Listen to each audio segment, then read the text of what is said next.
Êtes-vous prêt à voyager des frontières de vos peurs aux limites de vos rêves, à rencontrer des mythes et des légendes, des diables et des anges, à vous laisser conduire sur les chemins de l'étrange? Arcanum Fabulas. Saison 5.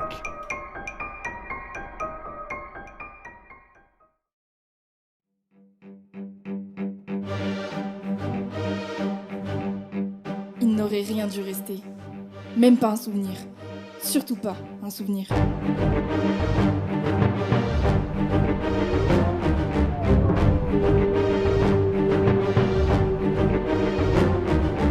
Amaldricus, tome 3, l'esprit de Romac.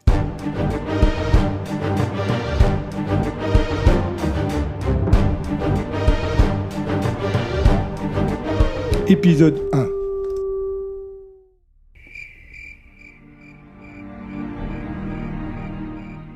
Août 1976.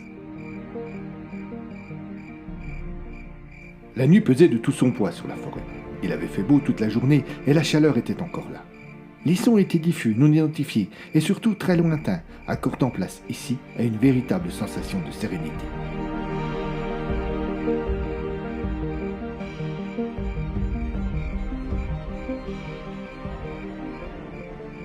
Un bruissement d'ailes et une ombre fugitive laissèrent deviner le passage discret d'un oiseau de nuit.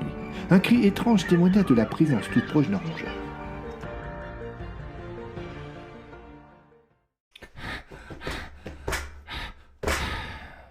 Épuisée, la jeune femme s'écroula contre le tronc rugueux d'un des nombreux conifères qui habitaient là. Elle avait de longs cheveux foncés, un teint plus pâle que la mort et une robe blanche toute simple qui lui donnait l'étrange allure d'un fantôme égaré dans une époque et dans un lieu où il n'avait pas raison d'être.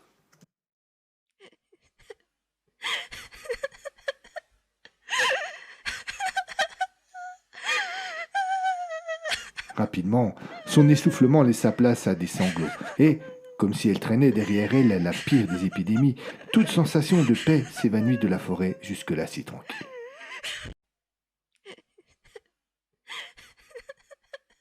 Les pleurs refusaient de se tarir, grondant de plus en plus comme une rivière en crue soudaine, prête à noyer les derniers espoirs de silence, et se conclure dans un cri de douleur, arraché sans ménagement et sans retenue aux entrailles de la malheureuse.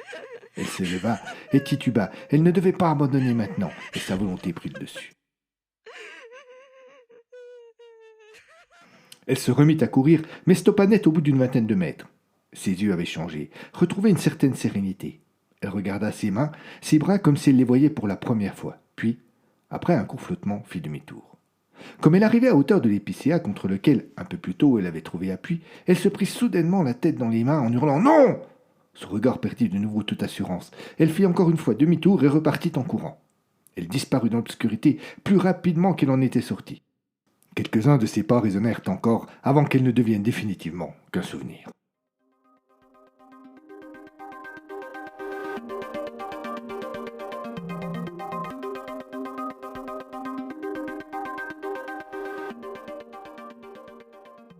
Tel le plus sauvage des animaux, l'homme planta son nez contre l'arbre et renifla bruyamment. Il se retourna vers ceux qui l'accompagnaient. « Elle était là il y a peu, dit-il d'une voix grave et sur un ton assuré. « Alors, nous ne tarderons pas à la rattraper, dit un second. La traque reprit. La proie était proche, plus proche que jamais. La nuit, les arbres, les ronces et les accidents du terrain ne gênaient en rien les déplacements des chasseurs, et à les voir si à l'aise, il était clair que la jeune femme n'avait aucune chance.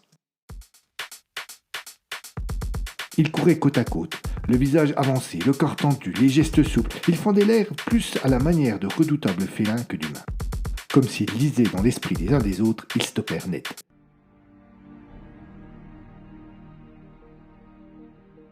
Devant eux, la forêt prenait fin et s'ouvrait sur une large clairière au centre de laquelle trônait une vieille ferme comtoise. Leur vue acérée leur laissa deviner l'ombre de la jeune femme, toute proche de la bâtisse. « Que fait-on » demanda celui qui avait reniflé l'arbre. « Il faut la récupérer coûte que coûte. Ne soyons pas imprudents, nous risquerions de nous compromettre, et si nous sommes arrêtés, tout est perdu. Agissons !»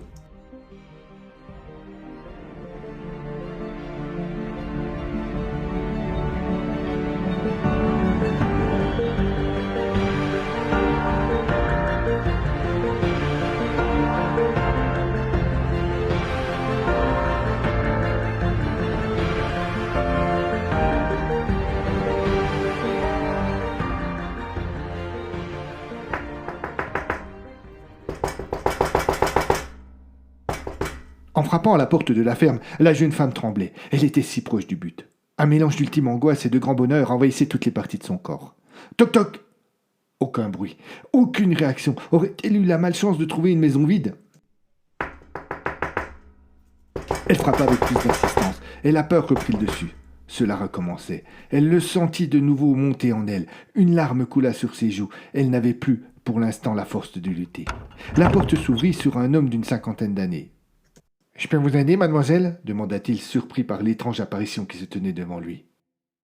Elle le toisa avec assurance. Quelque chose de glacial pénétra le pauvre homme qui ressentait alors un profond malaise.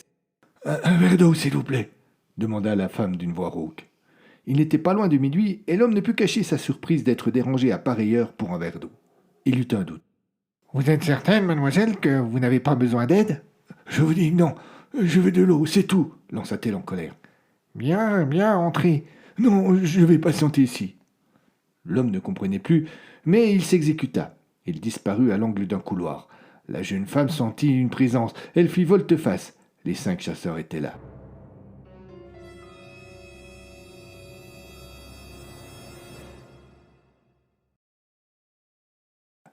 Il n'y eut pas un mot, que des regards, et il les suivit sans aucune résistance.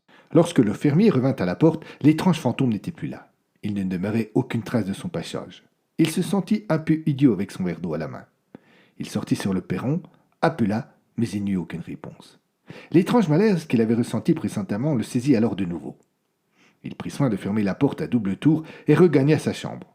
Sa femme ne s'était pas réveillée, ce qui lui évitait de devoir expliquer une situation à laquelle lui-même n'entendait rien.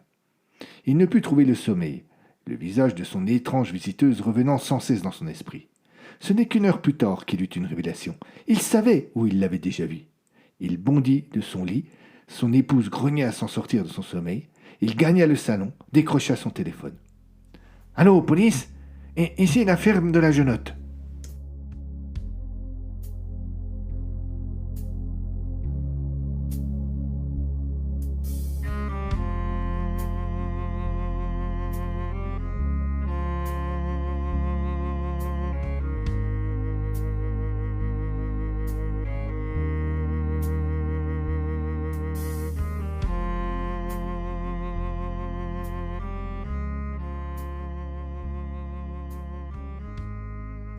Août 1997.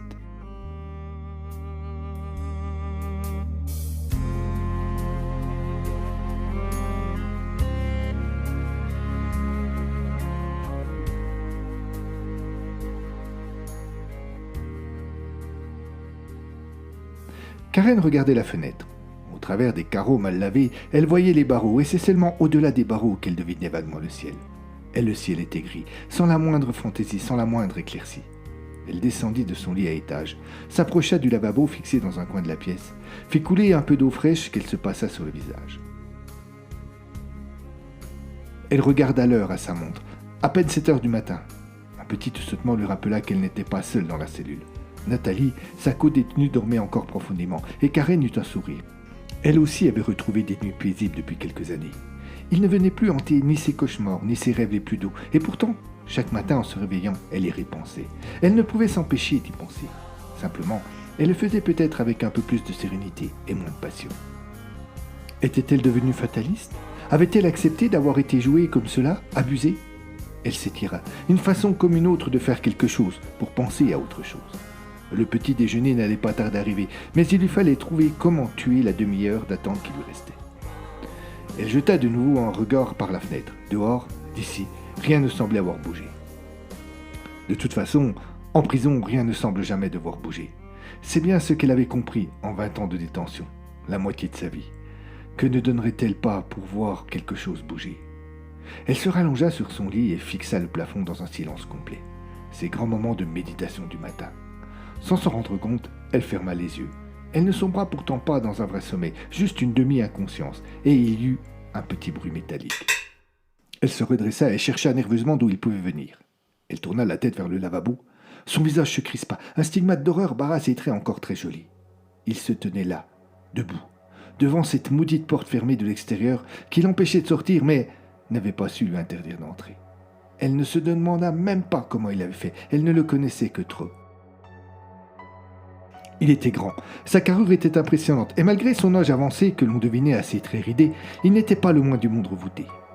Il portait une cotte de maille recouverte d'un vêtement en tissu sur lequel on devinait, bien qu'il fût en mauvais état, les armoiries des seigneurs de Joux.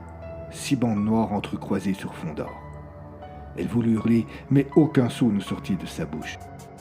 Il en parut amusé. « Tu devrais pourtant me connaître après ce que nous avons vécu, non? J'ai encore besoin de toi. Une dernière fois, je te le promets. Fais comme si tu m'aimais encore. » Malgré sa puissance, il ignorait qu'elle n'aurait peut-être pas besoin de se forcer.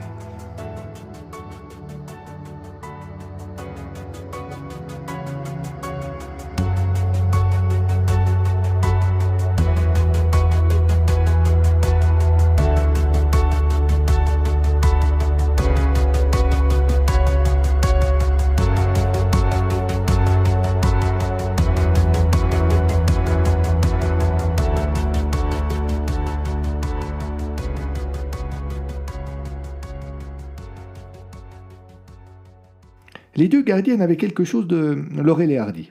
La première était assez grande et forte, les cheveux noirs tirés en arrière, le teint mat et une pilosité toute ibérique sur le dessus de sa bouche. La seconde, plus petite et très menue, avait de longs cheveux blonds attachés en chignon et un visage d'ange qui n'allait pas bien avec son uniforme et la matraque qui pendait sur le côté. C'est elle qui poussait le chariot sur lequel les petits déjeuners de prisonnières s'entassaient dans un rangement purement administratif. L'étrange couple s'arrêtait devant chaque porte, et pendant que la brune regardait par l'œil de bœuf à l'intérieur de la cellule avant de l'ouvrir, la blonde prenait un plateau. Les 2 gardiennes échangeaient un minimum de paroles, tentant d'avancer et de finir le plus rapidement possible. En entrant dans la cellule de Karen et de Nathalie, la blonde remarqua que cette dernière dormait. Mais il lui fallut bien 5 secondes avant d'apercevoir Karen rouler en boule dans un coin de la pièce, à moitié nue, le corps tremblant et le regard absent, fixant le vide avec terreur. La gardienne s'approcha et posa sa main sur l'épaule de la détenue en lui adressant une question inquiète. La réaction fut immédiate. Elle se dressa d'un bond en hurlant et repoussa violemment son interlocutrice qui fut projetée sur le lit où dormait Nathalie. L'autre gardienne, alertée par les cris, entra dans la cellule et se précipita sur Karen. Il ne lui fallut que quelques secondes pour la maîtriser. Elle lui passait les menottes, ce qui ne l'empêcha pas de continuer à hurler et de tenter de se débattre. « Viens m'aider !» supplia la gardienne qui semblait déborder. Mais l'autre ne bougeait pas. Elle était encore allongée sur le lit, contemplant terrorisée le corps sans vie de Nathalie, les yeux et la bouche grand ouverts, fixant la mort presque avec défi. Que pouvait-il rester dans le fond des yeux clos de Karen? Quelle peur, quel fantôme avait pu ressurgir tant d'années après? Pourquoi avait-elle de nouveau tué? Le docteur Hindenburg contemplait la pauvre femme allongée sur le lit de l'infirmerie. Une perfusion dans le bras droit lui infligeait sa dose de tranquillité. Son visage était pourtant serein. Sous les traits détendus de cette dame encore superbe malgré ses 20 années d'enfermement, personne n'aurait deviné la laideur d'une âme torturée. Hindenburg venait une fois par mois à la prison, soit pour les visites des nouveaux détenus, soit pour recevoir les autres prisonniers. Mais ce n'était pas là qu'il avait rencontré Karen.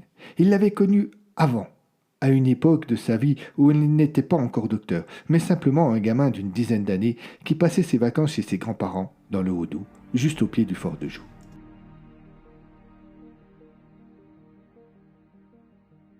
Karen, qui vivait à cette époque chez ses parents dans la maison d'à côté, avait alors le double de son âge. Elle était déjà femme et lui déjà amoureux.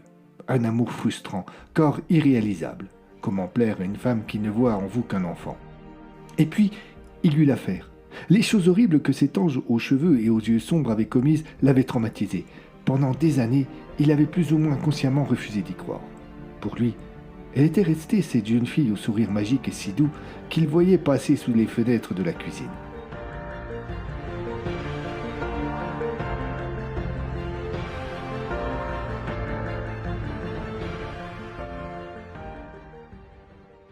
Quand il l'avait retrouvée bien plus tard, à l'occasion d'une des visites à la prison, il l'avait immédiatement reconnue.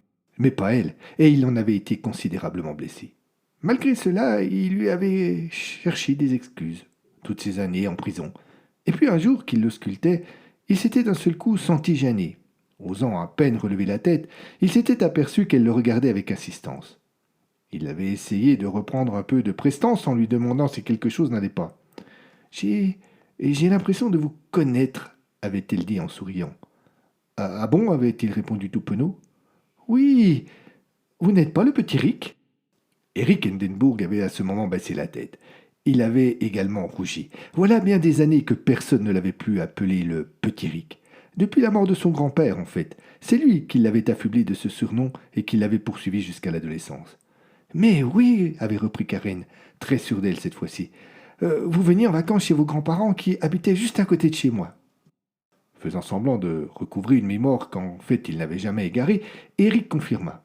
Une amitié timide du type de celle que peuvent partager deux étrangers seulement liés par des souvenirs géographiques était née entre les deux, et pendant quelques heures, Endenburg avait retrouvé ses frissons d'enfant. Et puis, en arrivant à la prison ce matin, l'infirmière de garde lui avait raconté ce qui s'était passé. « Elle nous a esquinté deux gardiennes, avait-elle dit avec l'accent typique de la région proche de l'Helvétie. Elles étaient tellement énervées qu'ils ont dû mettre sous tranquillisant. Mais le pire, c'est qu'elle a étranglé sa compagne de cellule.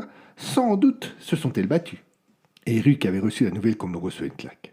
Le directeur de la prison lui avait demandé d'examiner Karen et de prescrire de quoi la calmer afin de pouvoir la réintégrer dans une cellule en attendant les suites de l'affaire.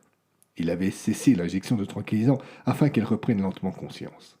« Dès qu'elle sera en état, avait-il dit à la responsable de l'infirmerie, avant de quitter la prison, vous m'appelez et je reviens m'en occuper. »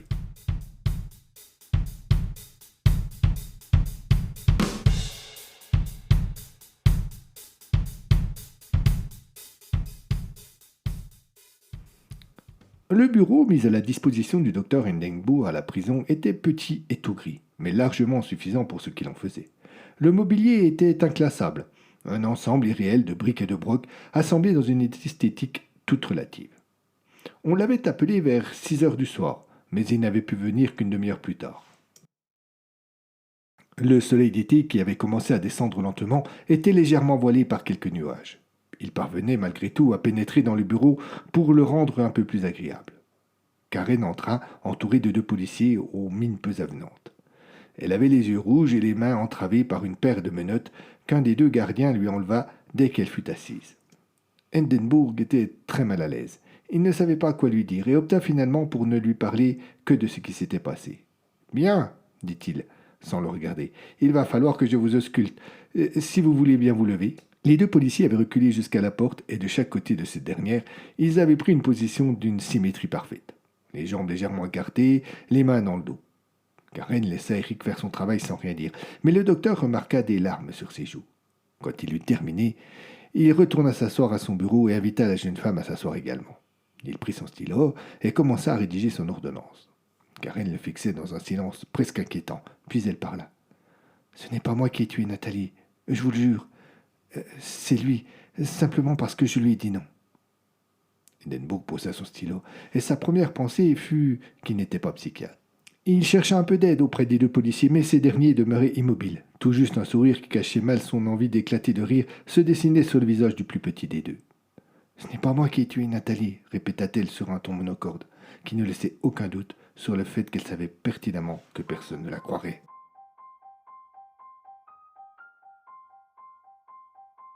Elle se leva lentement dans une attitude désespérée et tendit ses bras en direction d'un policier pour qu'il lui remette les menottes. En quittant la pièce, elle se retourna une dernière fois. « Ce n'est pas moi, docteur, je vous le jure, ne l'oubliez pas. »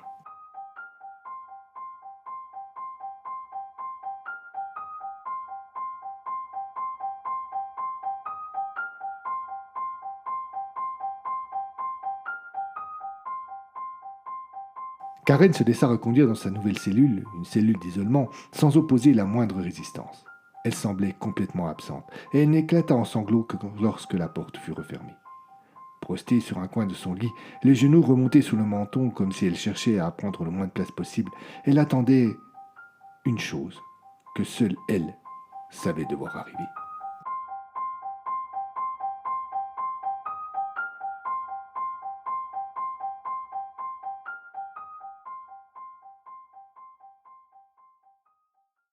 Trois jours passèrent. Elle ne quittait sa position de proscrite que pour ses besoins impératifs et seulement lorsqu'elle était seule dans la cellule. Et puis, au matin du 4e jour, il se produisit une chose à laquelle les gardiens n'attachèrent pas la moindre importance. En début d'après-midi, un violent orage éclata. En fait, le premier depuis le début de l'été. Des éclairs énormes accompagnés de détonations tonitruantes qui faisaient trembler le sol se produisirent pendant plus d'une demi-heure. Au beau milieu de la tempête, Karen tapa contre la porte pour appeler. Les gardiennes qui se trouvaient au bout du couloir, n'entendirent pas de suite.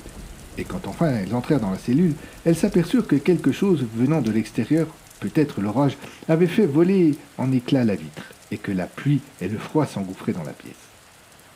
Pas une ne remarqua une légère brume verte qui planait de façon sporadique près du plafond. On fit immédiatement venir quelqu'un qui, à l'aide de plaques en bois qu'il fixa sur les barreaux, parvint à protéger la fenêtre. « Oh, c'est du provisoire, hein !» dit l'homme qui était en fait un gardien venu de la section de la prison réservée aux hommes. « Oui, » fit la gardienne en regardant Karen d'un air sincèrement navré. « Mais nous ne disposons pas d'autres cellules où vous mettre pour l'instant. Il va falloir vous contenter de la lumière électrique. » La jeune femme ne répondit pas. Elle retourna sur son lit, s'y assit et reprit sa position de fœtus, comme si rien ne s'était passé. Quand la cellule fut fermée, elle plongea quelques secondes la tête entre ses jambes pour reprendre un peu de cran.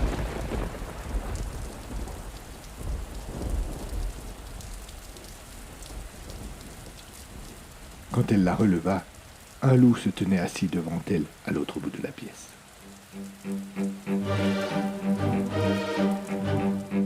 Il n'aurait rien dû rester. Même pas un souvenir. Surtout pas un souvenir.